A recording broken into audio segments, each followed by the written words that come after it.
Bonjour, c'est Catherine Delman pour la suite du cours. En réalité, je devrais dire maintenant balai pas parce que entre l'enregistrement du cours sur la structure du livre et ce cours-ci sur l'introduction au livre même de Marc, je me suis mariée.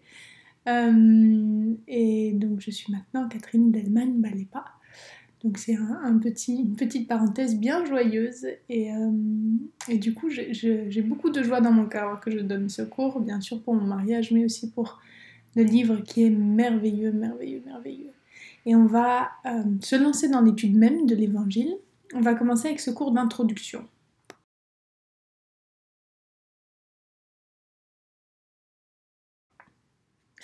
Alors vous verrez à travers l'école que vous allez avoir certains cours qui vont être des cours thématiques, c'est-à-dire des professeurs qui vont prendre un thème que vous allez trouver dans le livre et qui vont vous l'enseigner en montrant les différentes parties où vous pouvez trouver ce thème, puis d'autres cours qui vont vraiment vous guider pas à travers le texte.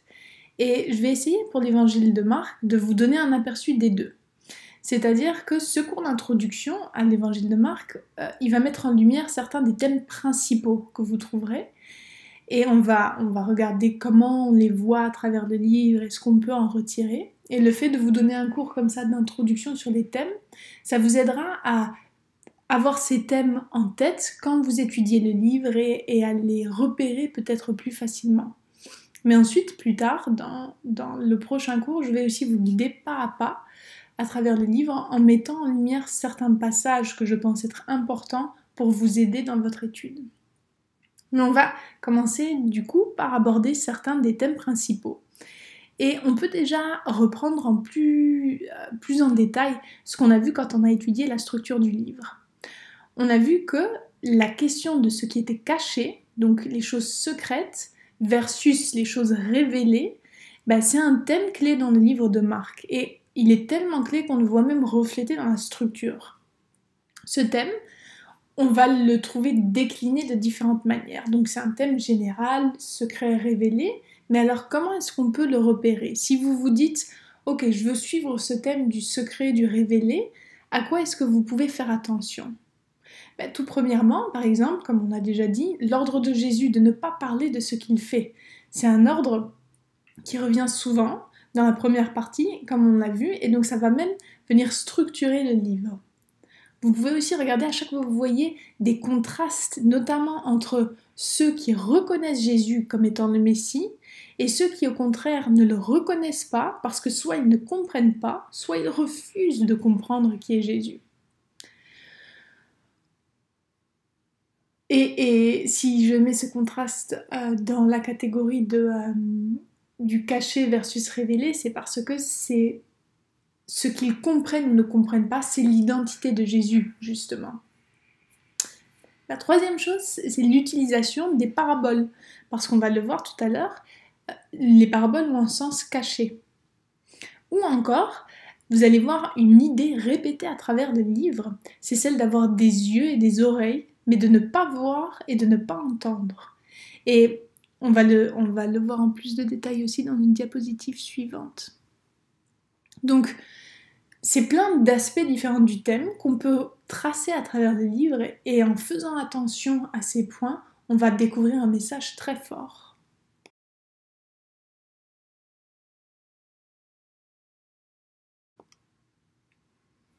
Le cours sur la structure, le tableau horizontal, nous a déjà donné une idée de pourquoi le thème est tellement important.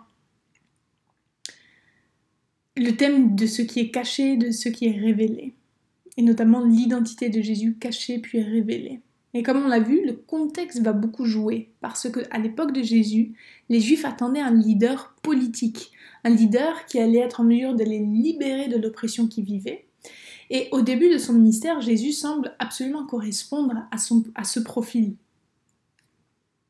On a vu, quand on a fait la structure, que dans un premier temps, l'auteur de l'évangile va présenter Jésus comme se cachant. Et durant ce moment où Jésus semble être caché, on va voir dans le récit qu'il y a beaucoup d'épisodes où les intentions cachées, les pensées cachées vont remonter à la surface dans les cœurs. Le fait que le Messie Et en partie révélé, mais pas entièrement, ça permet de faire remonter à la surface les choses profondes qu'il y a dans le cœur des gens. Alors, je vais être plus concrète. Si on prend par exemple au chapitre 2, on va voir dans ce chapitre que Jésus va être en discussion à plusieurs reprises avec les scribes et les pharisiens. Par exemple, il va pardonner les péchés de l'homme paralytique qu'on a fait descendre par le toit d'une maison. Et quand Jésus fait ça, les scribes vont être très offensés, ils vont considérer que c'est un blasphème. Ensuite, ça continue parce que Jésus va se mettre à table avec Lévi, qui est un collecteur de taxes, puis plein d'autres personnes qui sont, entre guillemets, de mauvaise réputation, ou du moins selon les pharisiens. Et du coup, les pharisiens vont s'offusquer de ce que Jésus passe du temps avec eux, et ils vont aller poser des questions aux disciples de Jésus sur pourquoi Jésus mange avec des gens pareils. Parce que pour eux, un leader religieux, ça doit être quelqu'un de convenable, qui mange avec des gens respectables, donc ils ne comprennent pas du tout ce que Jésus est en train de faire. Ensuite, pas loin après, il continue à être mis au défi par les pharisiens sur la question du jeûne, parce que les pharisiens sont là, mais pourquoi Jésus jeûne pas? Puis ensuite du sabbat, parce que Jésus ne respecte pas le sabbat comme eux comprennent le sabbat. Donc, les pharisiens, ils seraient rassurés par un leader qui leur ressemble, par une personnalité charismatique comme Jésus, mais que eux peuvent comprendre et contrôler. Sauf que ce Jésus, il leur échappe totalement parce qu'ils ne comprennent pas du tout ce qu'il fait, son approche. Et après ces quelques épisodes, au chapitre 3, verset 5, on voit comment Jésus va les regarder avec colère parce que Jésus voit combien ils sont obstinés dans leur cœur. Et au verset suivant, verset 6, ça va être dit « À peine sortis, les pharisiens tenaient conseil avec les Hérodiens contre lui sur les moyens de le faire disparaître. » Donc là, on découvre que les intentions des pharisiens sont de tuer ce Jésus dont ils ne comprennent pas l'identité. Donc vous voyez, là, c'est un exemple où Jésus cache son identité et le fait que c'est un ambigu, qui est-ce qu'il est vraiment, ça permet de faire remonter à la surface dans le cœur des pharisiens leurs attentes. Et justement, Jésus n'y correspond pas, et donc ils veulent tuer ce Jésus qui ne correspond pas à leurs attentes. Ça, c'était pour la première partie. On avait ensuite mentionné dans la structure que quand Jésus va enfin être reconnu comme Messie par ses disciples, il va tout de suite commencer à leur enseigner que cette messianité, elle est accompagnée par la souffrance. Donc tout de suite, quand il marche dans la messianité révélée, juste après la confession de Pierre au chapitre 8, quand Pierre dit « Tu es le Messie », il va tout de suite commencer, Jésus, à corriger les visions que les uns et les autres peuvent avoir de qui est le Messie. Donc c'est au verset 29 du chapitre 8 que Pierre va dire « Tu es le Christ ». Donc c'est-à-dire, Christ, celui qui est loin, c'est le Messie que les Juifs attendaient. Et au verset 31, Jésus va leur dire que le Fils de l'homme va devoir souffrir, être rejeté par les anciens et les grands prêtres, et même être tué. Et ça cadre pas du tout avec ce que Pierre se faisait comme image du Messie. Et du coup, on le voit au verset 32, parce que Pierre va prendre Jésus à l'écart, il va le rabrouer. Donc, Jésus va tout de suite corriger Pierre, et un peu plus loin aussi au chapitre 9, verset 31, on voit ce passage où ça dit « Jésus instruisait ses disciples et leur disait « Le Fils de l'homme est sur le point d'être livré aux humains. Ils le tueront, et 3 jours après sa mort, il se relèvera. » Mais le texte va nous dire ensuite que les disciples ne comprenaient pas cette parole et avaient peur de l'interroger. Donc, vous voyez, dans cette deuxième partie, il y a vraiment un accent qui est mis sur la souffrance, mais aussi une incompréhension de ce à qui c'est enseigné. Et vous pouvez regarder ce thème parce que je vous en ai mentionné que 2 épisodes, mais on le retrouve plusieurs fois. Et enfin, dans la dernière partie, quand Jésus est pleinement révélé comme Messie, c'est-à-dire le moment où il y a l'accueil triomphal à Jérusalem, le paradoxe, c'est qu'il est rentré à Jérusalem pour venir mourir dans cette ville. Donc, c'est cette identité cachée puis révélée qui va vraiment avec la notion du roi serviteur, du serviteur souffrant.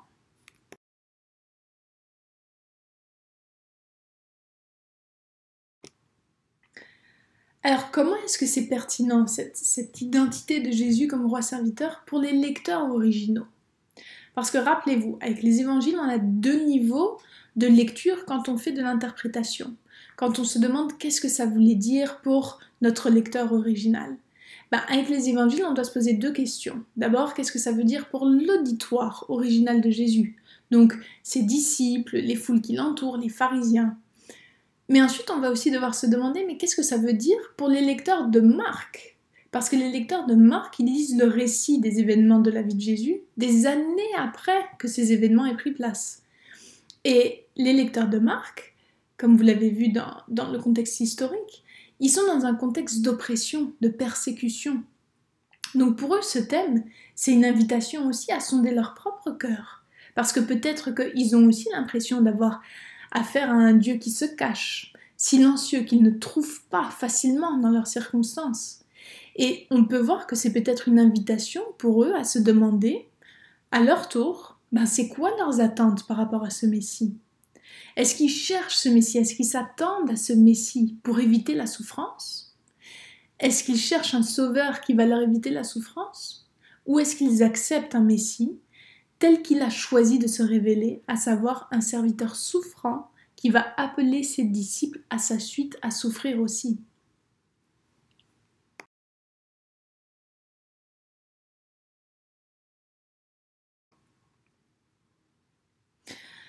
On a dit qu'une autre déclinaison du thème, c'est cet ordre de Jésus de ne pas parler de ce qu'il fait.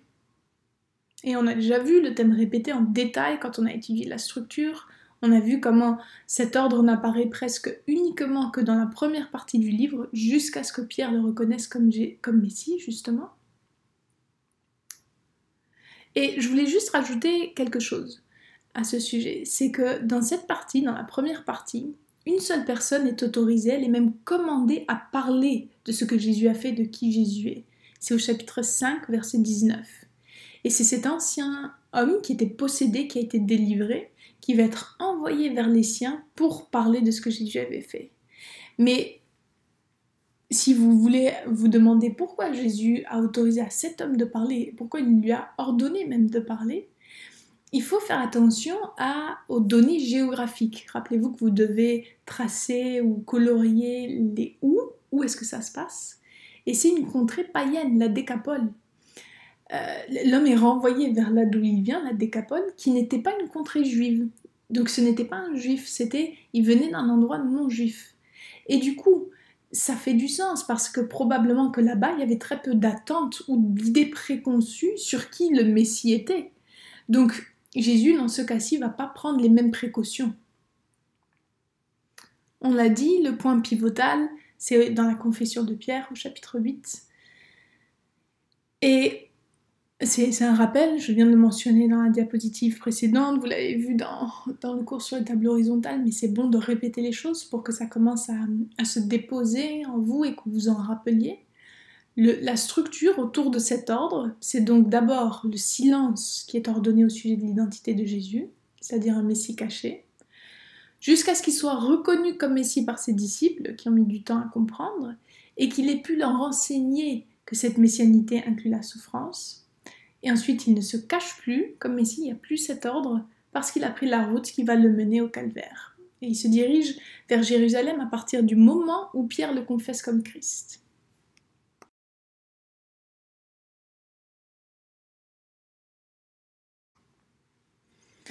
Une autre chose que vous pouvez observer, c'est ce contraste entre ceux qui reconnaissent Jésus comme Messie versus ceux qui soit ne le comprennent pas, soit refusent de comprendre.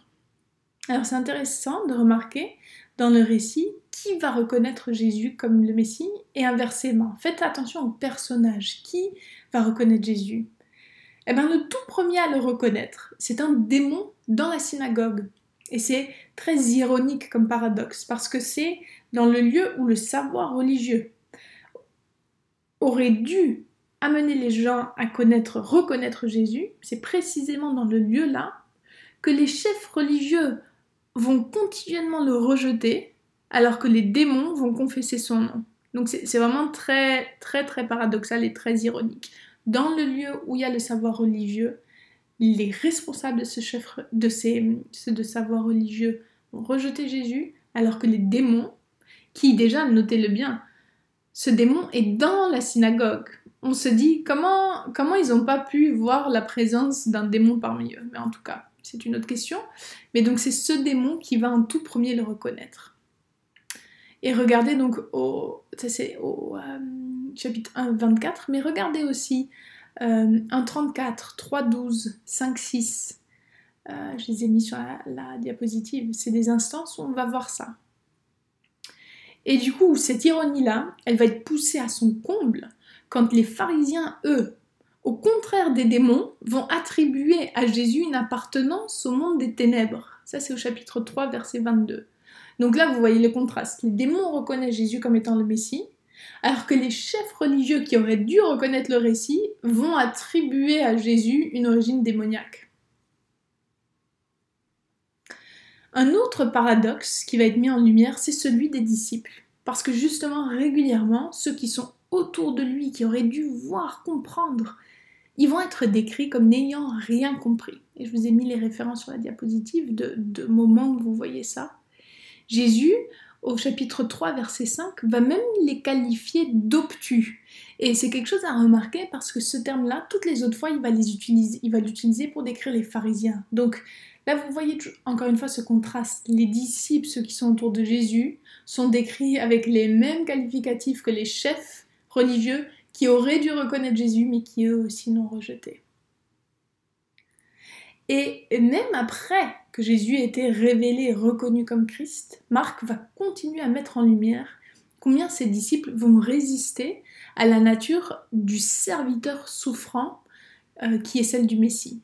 Parce qu'après la confession de Pierre, Jésus va à 3 reprises annoncer sa souffrance et sa mort. Et je vous conseille de les noter dans le texte. Recherchez-les et voyez, à 3 reprises, il va annoncer sa souffrance et sa mort. Et vous allez voir qu'à chaque fois qu'il a annoncé ça, les conversations des disciples qui vont suivre ces déclarations de Jésus va les montrer complètement à côté de la plaque. Soit ils rejettent la souffrance, soit ils sont en train d'avoir des discussions pour se chercher une place d'honneur. Donc Jésus parle de mort, de souffrance, et eux, à la place, sont en train de rejeter la souffrance ou de chercher à être le plus grand. Donc ils ne comprennent pas du tout l'enseignement de Jésus.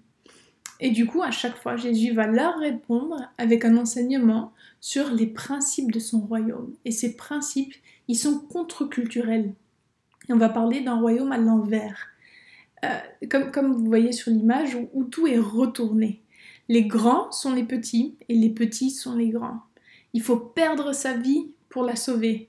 Il faut diriger un servant. Et donc, vous allez voir toute cette thématique apparaître et où on voit aussi un contraste là-dedans.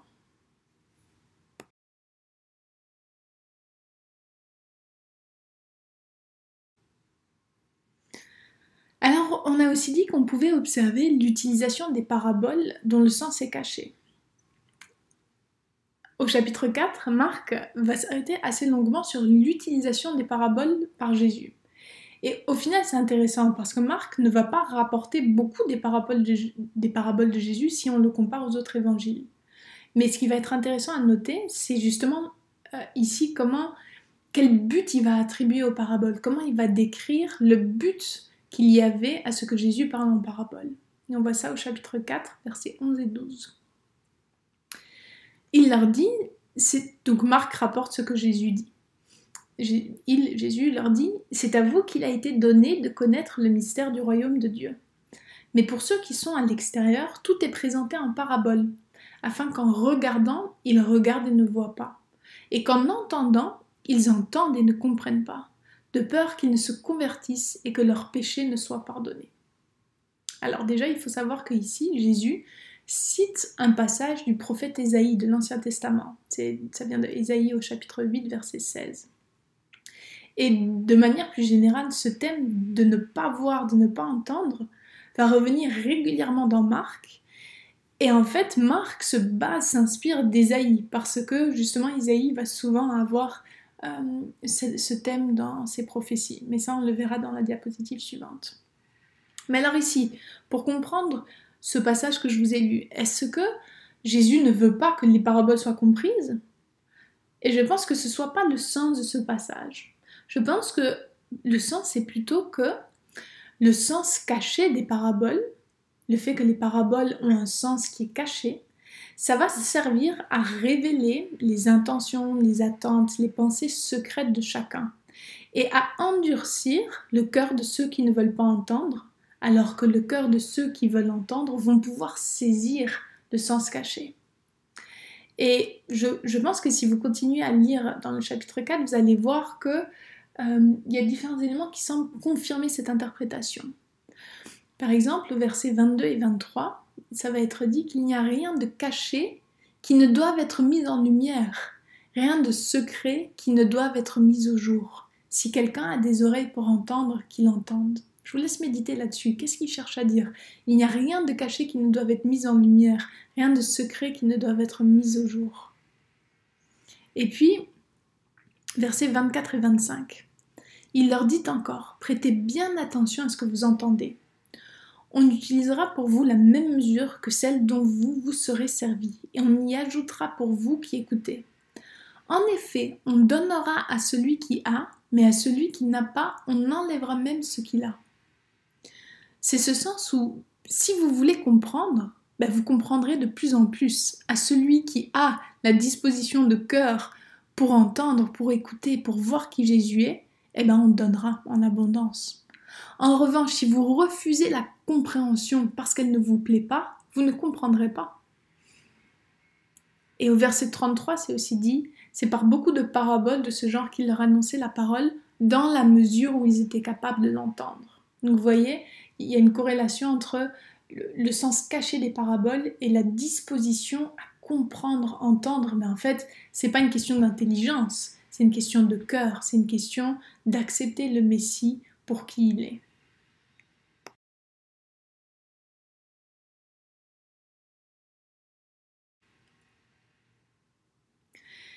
Cette répétition du thème d'avoir des yeux, des oreilles, mais de ne pas pouvoir voir ni entendre, donc l'idée de ne pas comprendre, elle est tirée d'Ésaïe, comme je vous le disais. Et c'est un thème vraiment intéressant à tracer dans le livre de Marc. À plusieurs reprises, vous allez voir Jésus interpellé sur cette notion d'écouter, de comprendre, de voir. Et vous verrez par exemple ça au chapitre 7, verset 14. Et il va souvent réprimander ceux qui ont des yeux mais qui ne voient pas, des oreilles mais qui n'entendent pas. Même dans les miracles, dans les guérisons, vous verrez que dans cet évangile, il y a une emphase particulière sur les sourds et les aveugles. Et à ce propos, justement, j'aimerais vous montrer quelque chose que je trouve très intéressant, très fascinant.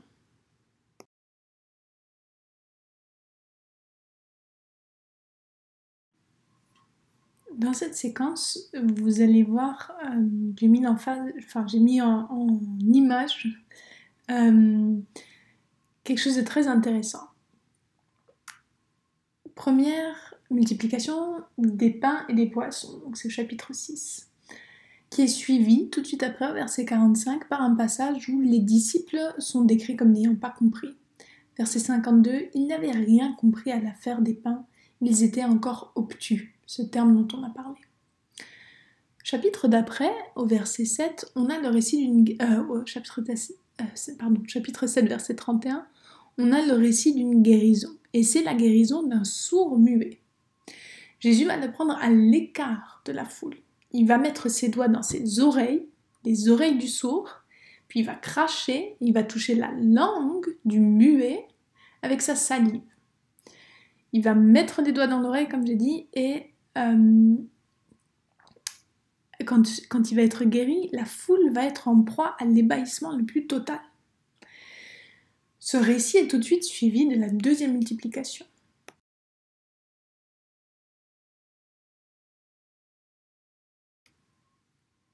Dans la deuxième multiplication, après, on a au verset 14 du chapitre 8, à nouveau la mention que les disciples n'ont toujours pas compris. Je vous lis certains versets. Verset 17, vous ne comprenez pas encore. Verset 21, vous ne saisissez pas. Êtes-vous donc obtus? À nouveau ce même terme. Verset 18, vous avez des yeux et vous ne voyez pas. Vous avez des oreilles et vous n'entendez pas. Et là, c'est suivi d'un récit de guérison, cette fois-ci d'un aveugle, qui lui aussi est pris à l'écart, hors du village. Là aussi, Jésus va cracher sur ses yeux, cette fois-ci les yeux de l'aveugle, il va lui imposer les mains. C'est les deux seules fois où vous allez voir Jésus cracher pour faire un miracle, donc une guérison. Donc vraiment, ça distingue ces récits. Et cette fois-ci, l'aveugle ne va pas être guéri instantanément parce que la première fois, il va pas voir correctement. Il va voir, mais en partie. Et il va avoir besoin d'un second toucher pour bien voir. Ce récit est suivi de la déclaration de Pierre qui reconnaît Jésus comme le Messie, mais tout de suite après, vous avez cet épisode où Pierre va rabrouer Jésus parce que Jésus a dit qu'il va souffrir, et Jésus va corriger la vision de Pierre et commencer à enseigner sur le fait que le Messie souffre. Donc je ne sais pas si vous voyez comment ici, la guérison de l'aveugle, la guérison du sourd et du muet, c'est des histoires bien réelles, mais elles sont aussi elle pointe vers une réalité spirituelle. C'est que les disciples sont comme les sourds, comme l'aveugle, ils n'entendent pas, ils ne voient pas. Et même quand ils commencent à voir en partie, quand ils sont guéris en partie, ils ont besoin d'un second toucher. Pierre a commencé à voir, ok, Jésus est ce Messie, mais il va avoir besoin d'un second toucher pour bien voir qui est ce Messie. C'est un Messie qui va souffrir. J'ai essayé de vous le faire en résumé assez rapidement, mais je vous encourage à vraiment prendre le temps, quand vous êtes sur ces segments-là, à méditer sur ce que ça a pu vouloir signifier pour les disciples et aussi pour les lecteurs de Marc, de voir ces récits agencés comme ça. Et avec ça, on va finir ce cours sur l'introduction, où on a balayé à travers le livre plusieurs thèmes importants. Je vous ai donné les thèmes importants et on les a vus à travers le livre. Et puis maintenant, vous allez pouvoir, alors que vous étudiez, garder ça en tête. Et comme je vous le disais, garder en tête ce que ça a signifié pour les disciples, pour les pharisiens, pour les foules, mais aussi pour les lecteurs de Marc. Parce que c'est très clair que Marc, il a été intentionnel dans la structure de son récit par rapport à ce thème.